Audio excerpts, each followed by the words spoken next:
Бәріне сәлем достар, бүгін біз сіздермен ерекше таңғы ас дайындайтын боламыз.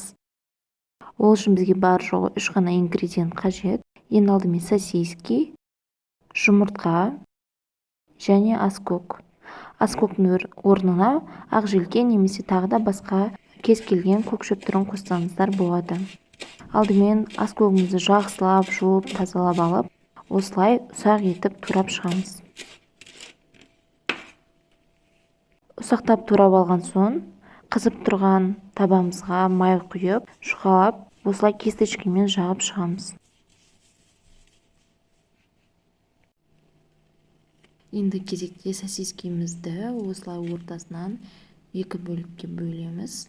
Соңына дейін бөлудің қажеті жоқ, себебі жұмыртқамыз сосискенің ішінде тұруы қажет. Қызып тұрған майға осылай сосискемізді салып, ішіне жұмыртқамызды салатын боламыз. Сосиски бірігіп қалмас үшін ортасына осылай суши палочкалармен бөліп тұрсаңыз болады.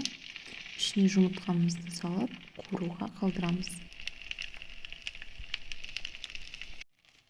Жұмыртқамыз бен сосискамыз қуырылып жатқан сәтте, оның үстінен кішкене тұз және де аскөгімізді саламыз.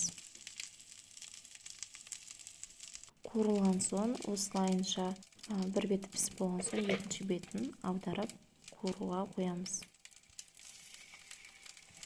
Сосискаларымыздың барлығына осылай жұмыртқамызды салып, кезекпен қуырып шығамыз.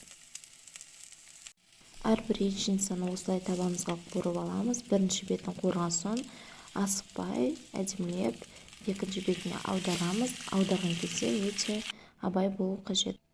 Таңғы асты толықтыру үшін қосымша листе салата мен оформление жасап, жанына қияр мен қызанақты турап қостым.